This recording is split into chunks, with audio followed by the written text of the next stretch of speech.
El doctor Sanfilippo está en Galarza. ¿Cómo le va, doctor? ¿Cómo anda? Buenas tardes. ¿Qué tal, Cristian? Buenas tardes. ¿Cómo están? Bien, recién estábamos hablando de que tal vez la imagen que todos tenemos, los que no hemos tenido contacto directo con un paciente con Alzheimer, es el gran papel que hizo Norma Leandro en el cine, en El hijo de la novia, en que, de una manera muy romántica, por cierto, muy cinematográfica, pero cuenta lo que le pasa a cualquier familia cuyo integrante padece Alzheimer, ¿no? Que no termina dándose cuenta de nada de lo que le pasa, pero sí a todo su entorno. Sí, por supuesto. Los pacientes que tienen demencia, ya sea tipo Alzheimer o la demencia vascular, que son las dos demencias más frecuentes de las primarias, el paciente por lo general no tiene conciencia de enfermedad. Digamos, no sabe que tiene los trastornos que los demás, que el entorno sí ven y padecen. Claro. No Por lo sufre. tanto, sí, el paciente, sí, el paciente sufre, tiene sus momentos, tiene momentos que está en contacto con la realidad y se da cuenta de que hay ciertas cosas que le afectan, hay ciertas cosas de las cuales no puede recordarse, de que no conoce, por ejemplo, el nombre de un hijo o no reconoce la cara de un hijo. Entonces, tiene momentos de lucidez.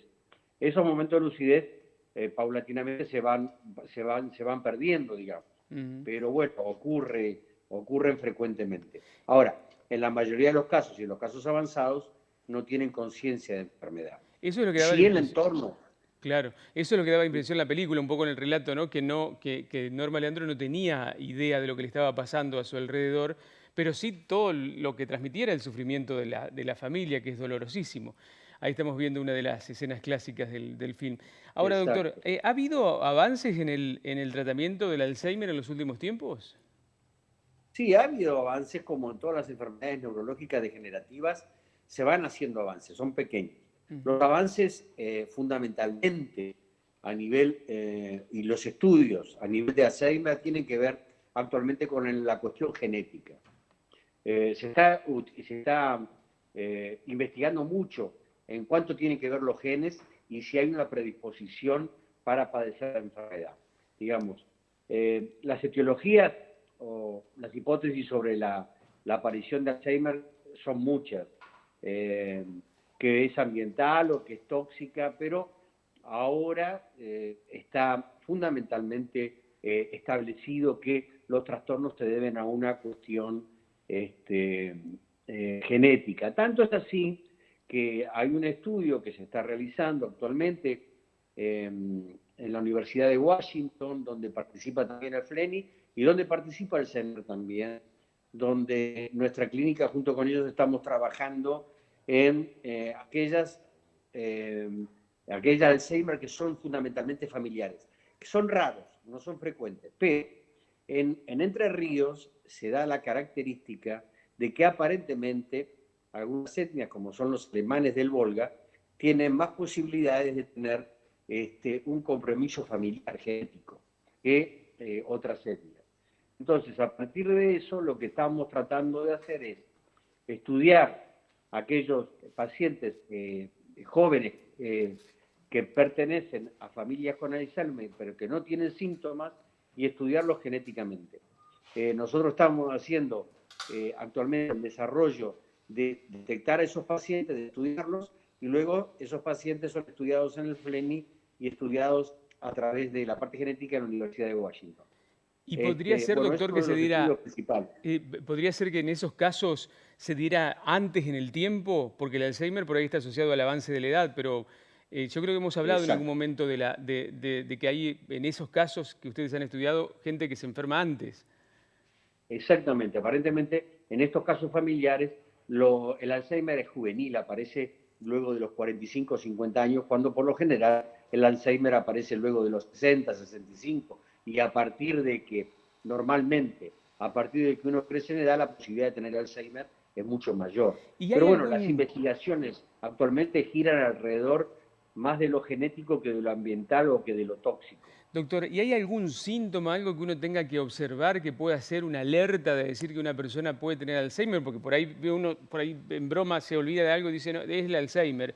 Pero ¿hay efectivamente referencias reales que alguien no siendo profesional pueda advertir que un familiar tenga Alzheimer? Sí, fundamentalmente el Alzheimer la gente lo relaciona con los trastornos de memoria. Ujú. Los trastornos de memoria son frecuentes en mucha gente. Puede tener que ver con la edad o no, o puede tener que ver con una falta de atención o de concentración.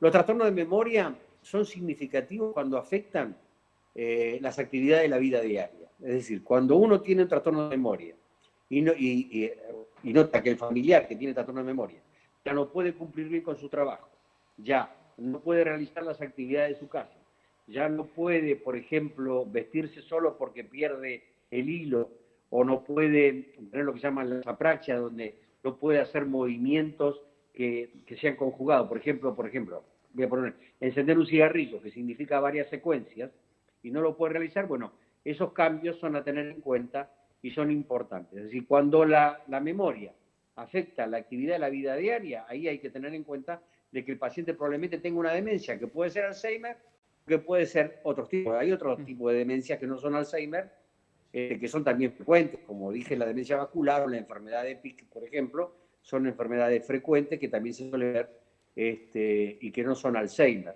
Sí. Pero la simpatología es muy similar y muy parecida.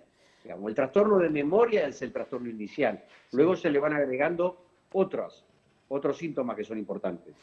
Doctor, quiero antes de terminar decir que hemos tenido muchas preguntas sobre su libro. Yo mostré este, que es el que tengo, que estoy leyendo, que es el primer libro, que se llama Neurociencias, cómo cuidar mi cerebro, donde Sí. sacamos los ejercicios que hicimos el otro día acá con los chicos y que provocaron muchas preguntas, porque la gente dice, ¿dónde puedo hacer esos ejercicios? ¿Dónde los encuentro? No es solamente de ejercicios o de juegos de memoria, sino que es un trabajo científico, basado en la experiencia del doctor y con mucho material interesante. Pero usted dijo que está a punto de salir un nuevo libro. Sí, ahora estamos trabajando ya en la impresión que es sobre neurología y la mujer, digamos. Ajá. Son las afecciones neurológicas que afectan más frecuentemente a la mujer y dentro de ellos, por supuesto, la fibromialgia, las cefaleas, los accidentes cerebrovasculares, incluso el Alzheimer, que tiene más preponderancia en la mujer, las alteraciones inmunológicas. Y ahí describimos todas las enfermedades neurológicas que afectan fundamentalmente a la mujer y nos da una información de cómo prevenirla. Así que ese es el próximo libro que estamos trabajando y el otro libro que también estamos trabajando, que va a ser, este libro probablemente se haga este año, a fin de año, y el otro es sobre neurocuidadores, es decir, cómo cuidar a un paciente neurológico, cómo cuidar, por ejemplo, a un paciente con Alzheimer. Eso va dedicado a los cuidadores, a los familiares y demás. Así que Perfecto. estamos trabajando en ese tipo de cosas. Doctor, muchísimas gracias como siempre. Seguimos charlando la próxima semana. Un abrazo grande, cuídense. Suerte. Gracias.